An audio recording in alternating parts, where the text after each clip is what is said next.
C'est un communiqué qui sonne comme un nouveau pavé dans la mare, mais à y analyser de près, il n'en est de rien.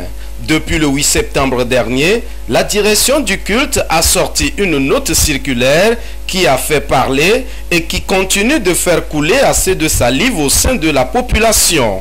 Plusieurs reprises, on s'était réunis sur le bruit sonore. Et déjà, on nous avait accordé sur 70 à 20 décibels.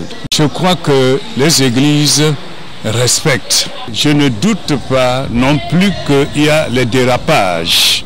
La lettre du directeur des cultes est un rappel à tout le monde à se conformer au nombre minimal et de vivre ensemble dans le pays. Vous avez une grande mosquée et des petites mosquées tout autour. Et tout le monde lance des appels.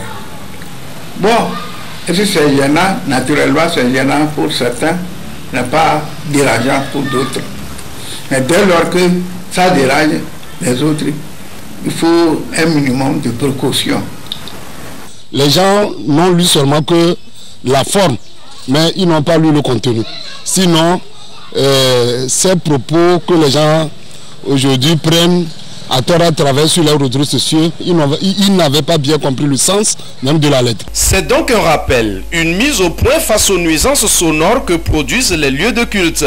Et les responsables de ces lieux de culte sont donc invités à considérer les principes du vivre ensemble. Nous avons une règle ici. Lorsque vous devez construire une mosquée, il faut respecter la distance entre la mosquée existante et la nouvelle mosquée. S'il y a une distance respectable, disons entre 500 mètres, 1 km, on peut vous accepter. L'église n'est pas venue pour renvoyer les gens, mais l'église est là pour les gens. Faire du bruit pour renvoyer les gens, ce n'est pas une église. On a dit qu'il est formellement interdit les célébrations en semaine, c'est-à-dire de lundi à samedi, qui produirait un quelconque bruit. Le gouvernement n'a pas interdit de célébrer les cultes en semaine, mais les cultes qui vont produire des bruits. Et ce n'est pas n'importe quel bruit. On a dit quelconque bruit. Ça veut dire qui va au-delà de l'ordinaire. Donc c'est ça. Mais il y a des révérends qui font aussi de trop. Parce qu'on ne peut jamais partager la même foi. Si tu es de l'autre bord, l'autre aussi est de l'autre côté. Donc il faut que nous nous comprenions. Les nouvelles implantations de lieux de culte sont formellement interdites, lit-on dans le courrier du directeur des cultes.